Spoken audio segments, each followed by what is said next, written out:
Not the best time to be wearing a Russian kit with the whole Ukraine thing going on, but I did have it planned to be worn before they invaded, so I'm not gonna not wear it.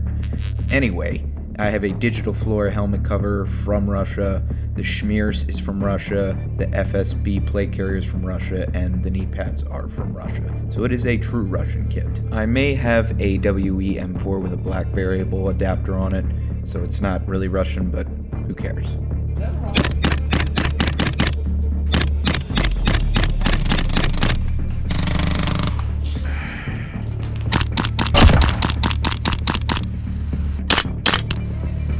Target down!